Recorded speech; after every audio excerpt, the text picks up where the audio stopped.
Hi, everybody. So, today I'm going to talk to you about my 13-year instructor journey.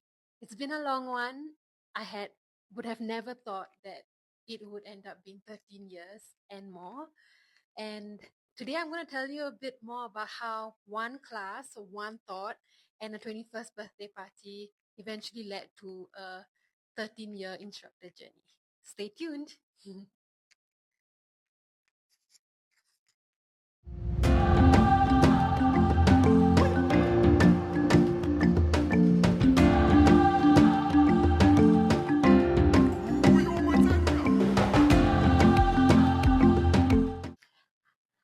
Hi, so are you ready for chapter two or phase two of my instructor journey? But before I go into it, I just want to say something real.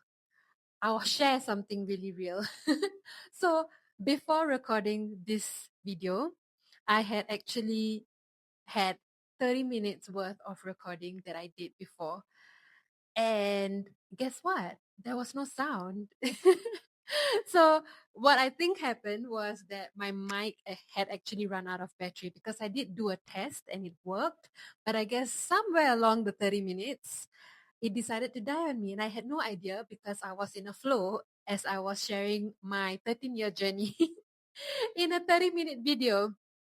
And so I guess why I'm also sharing this is because, things don't go according to plan a lot of times.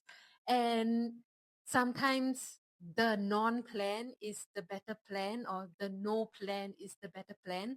So I ended up realizing that, hey, maybe I should cut this down into three parts, into three different videos so that, when people see 30 minutes, it's not going to be like a 30 minutes. I don't have 30 minutes. So hopefully then, bite sizes of like 10 to 12 minutes per chapter per video would be more helpful for people to watch.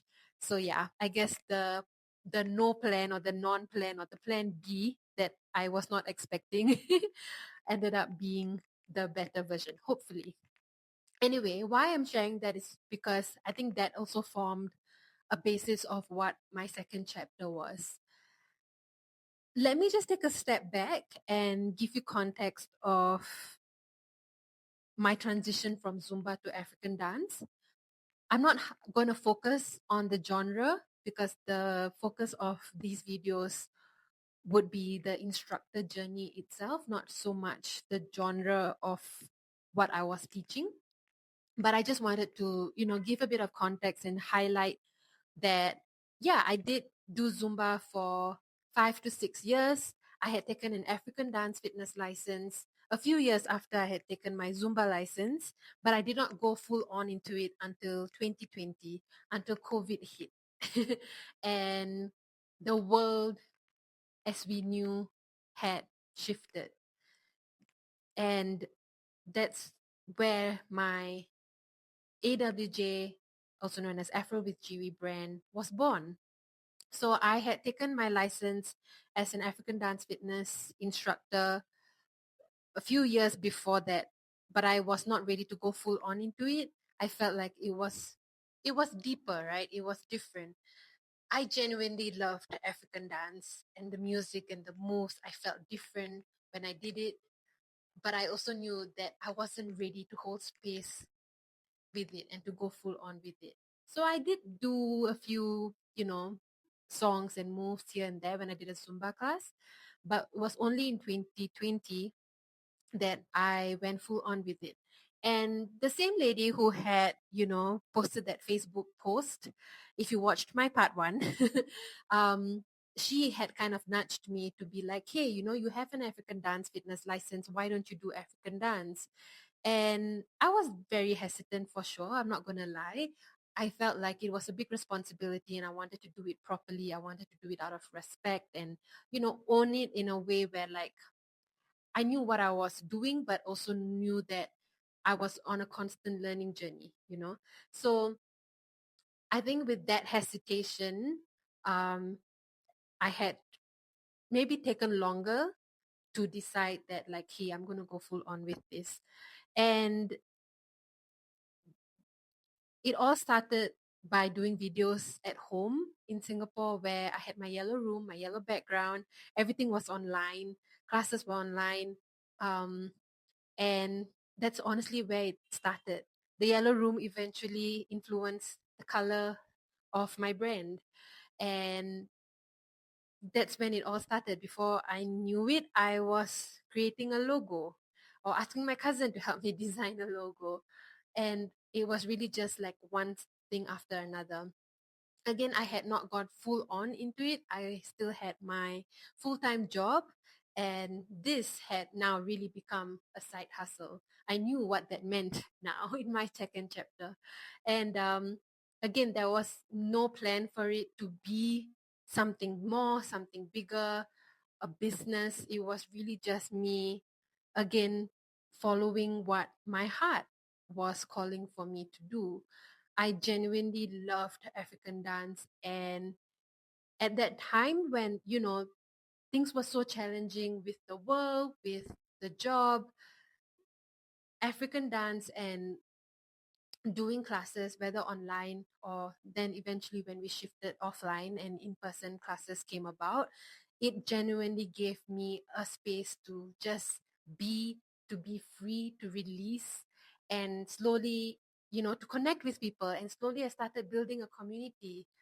I didn't know that I was even doing that, but it was also giving a space for people to also just be free and to be present in a different way in their body, in their soul. Because that's what, African dance did for me. And I saw that it was doing that for them as well. And I I genuinely looked forward to the classes that I was doing. We had a rooftop class where we would, like, I would put fairy lights, and it would happen on a Thursday night, and it would be so nice.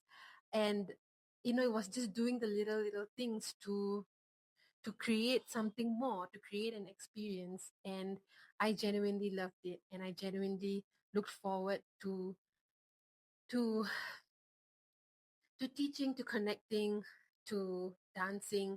And it was my safe space. It was something that kept me going when things were really, really tough.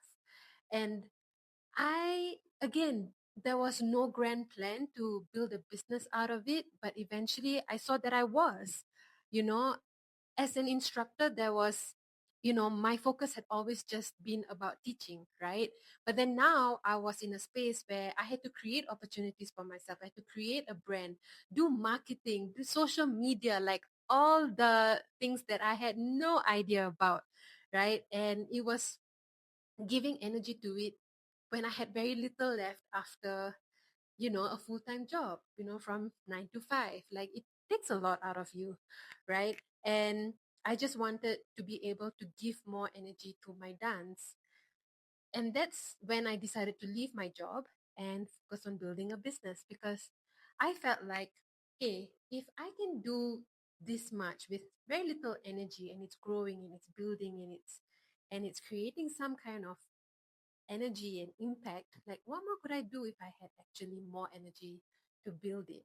You know, business skills and all of that was starting from scratch. Again, coming back to the ignorance and the delusion, I'm so glad that at that point I had no idea what I was getting myself into, because if I knew A to Z, if I knew the 1,001 things that I had to learn and the number of hats that I had to wear, I probably would have convinced myself that it was not the right move.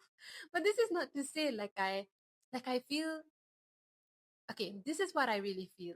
I feel like I went into business at the right time, because I had built a certain foundation as an instructor. So, teaching became something that I had experience in and came naturally to me, but business didn't. So, in a way, I didn't have to focus too much about being an instructor, whereas now I could, because I had already done that work, right? Now it was about business skills. But at the same time, not losing the essence of what it meant to teach African dance, or to teach as a dance fitness instructor, and holding space in that way. So I think for me, it was really, again, it was going with the flow until the point where I decided, like, oh, now I want to go full on into it. And of course, I was scared. Like, it was a big thing leaving my job, leaving stability, leaving familiarity, living some kind of certainty, because going into a business world, there's so much uncertainty, so much things that you were unfamiliar with, right? And so many things that I had to learn from scratch, and honestly had to learn just by experiencing things, right? And I think the thing about business is that it really makes you face you. It really makes you face your fears, your anxieties, and how to cope with that, right? How to really go dig deeper with that. I, yeah, said before you knew it, I was learning marketing. I was hiring a business coach. I was learning about social media. It was, everything just felt new. But the thing that I know that I had always gone back to were the three pillars, were my three values at that point of time that were guiding me. And this is where maybe my sports psychology part of me came about and helped me. But I knew why I was creating what I was creating, right? I knew what was guiding me, which was joy, connection, and pushing boundaries. The joy was the dance. The connection was connection to self, connection with people, with community, and connection with the African culture. And pushing boundaries was freedom. It was impact. It was doing more. It was expansion, right? And that was what was guiding me. So I knew my why, and I knew that when things got tough, I would go back to these pillars. I would go back to these values that would guide me. And that's how AWJ also ended up growing.